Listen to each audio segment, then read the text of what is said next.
dengan Nyai Dewi Tanjung Sini. Teman-teman, apa kabar? Semoga teman-temannya diberikan kesehatan panjang umur, rezeki, amin ya robbal alamin. Kemunculan Nyai kali ini ingin menyentil mulut duda galau yang lemes, yang selalu menuduh-nuduh, yang selalu baper, yang selalu parno.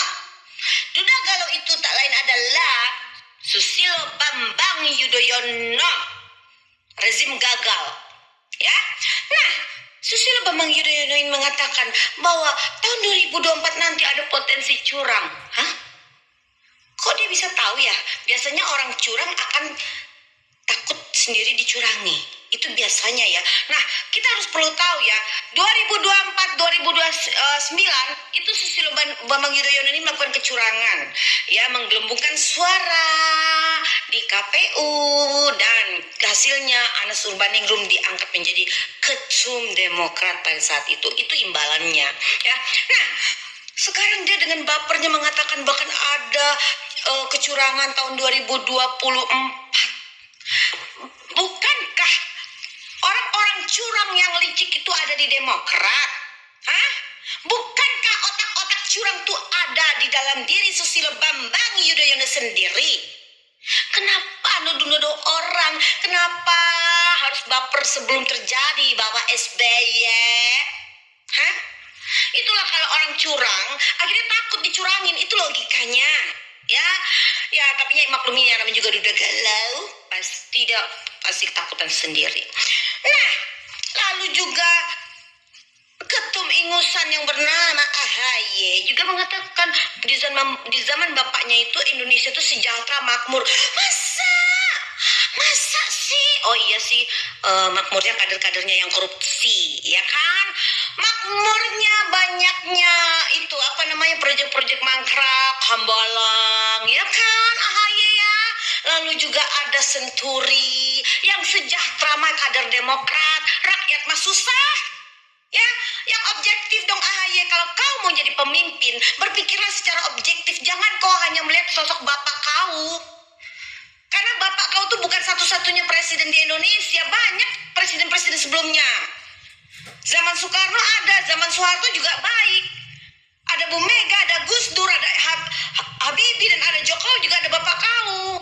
Jangan yang kau bangga-banggakan cuma bapak kau. Ya. Bapak kau kan rezim gagal 10 tahun ya. Memang kalau dibilang sejahtera, kader Demokrat sejahtera, proyek-proyek di Indonesia semua dipegang kader Demokrat. Ya kan? Itu faktanya. Ya, nah, lalu sekarang katanya dia digandang-gandangkan mau jadi wakil presiden. Hah? Jadi ketum partai aja dia itu hasil dari turunan bapaknya, ya, nggak ada aura-aura kepemimpinan di dalam tubuhnya AHY ini, nggak ada auranya, ya. Jadi RT aja dia pasti gagal, apalagi jadi wakil presiden, gitu loh. Jadi kita tuh berpikir secara logika, ya, secara logika. Sekarang dia merapat kepada Anies Baswedan. Gak apa-apa deh, mereka mau berbuat seperti apa terserah. Tapi hasil penerawangan Nyai Dewi Tanjung 2024 itu, menjelang itu akan terjadi banyak bencana alam, ya.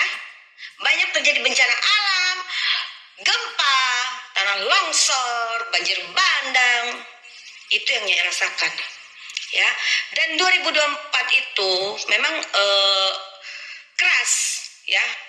Keras, pasti isu-isu agama akan dipakai oleh kubunya Anies Baswedan. Kan memang si Anies ini dengan kadrun-kadrun kan selalu memakai isu-isu agama, ya. Kita lihat aja sebentar lagi, ya, muncul PKI, muncul kafir, ya, haram itu muncul nanti tahun 2024.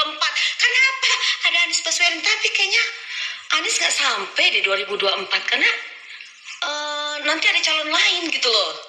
Kayaknya bukan Anies Baswedan gitu, walaupun sekarang udah digadang-gadang Anies Baswedan untuk jadi capres, tapi dia nggak sampai gitu loh. Nanti ada terjadi sesuatu dengan Anies Baswedan, ya. Kemungkinan pertengahan 2023 nanti kita lihat itu akan terjadi gitu loh, ya.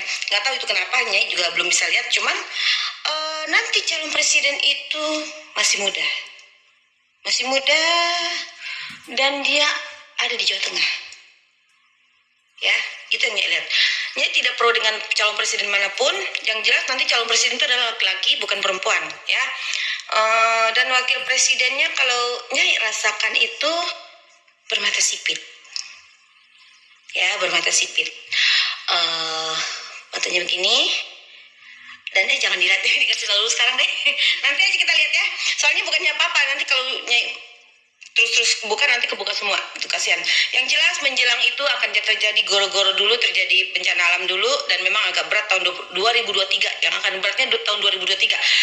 Di saat pilpresnya nggak begitu, ya nggak seberat waktu tahun 2029. Walaupun akan ada isu-isu agama, tapi tidak sekeras waktu tahun 2019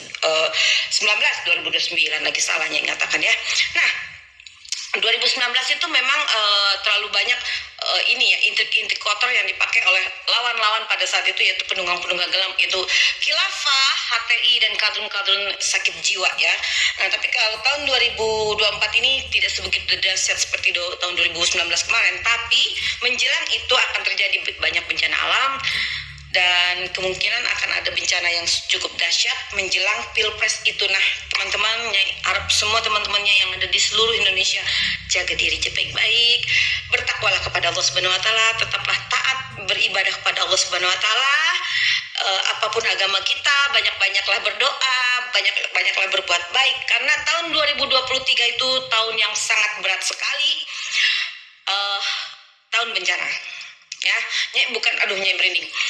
Cuman hanya titip pesan, jagalah diri kalian semua, tetap bersikap baik, karena orang baik yang akan dijaga oleh alam semesta, orang baik yang akan selalu dijaga oleh Tuhan Yang Maha Esa. Dan kejahatan tahun 2023 itu, orang-orang yang berhati jahat, orang-orang yang berhati sirik, orang-orang yang selalu berbuat kezaliman itu akan disaring habis-habisan sama Allah Subhanahu Wa Taala. Dan memang jujur agak sedikit berat ya tahun 2023 nanti ya.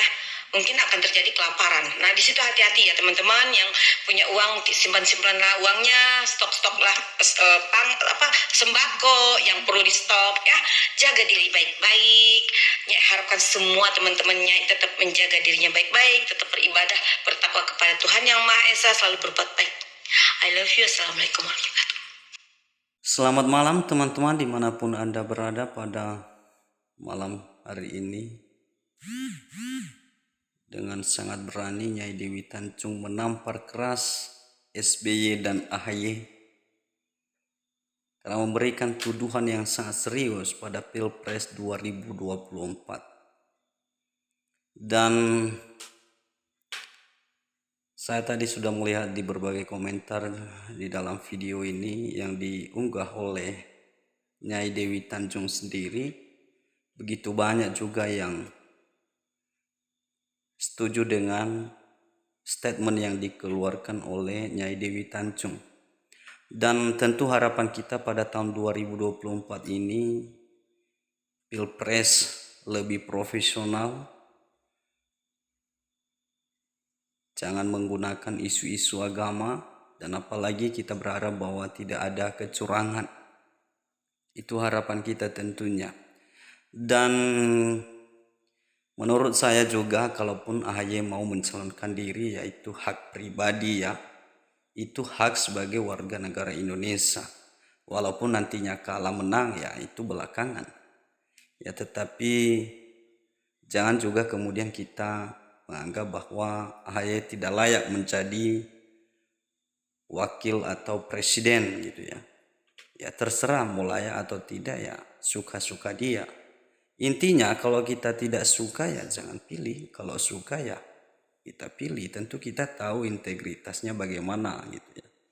Ya jadi oke, teman-teman sekalian, mari kita doakan bangsa ini semakin jaya, makmur dan sejahtera. Sampai jumpa kembali, Tuhan Yesus memberkati.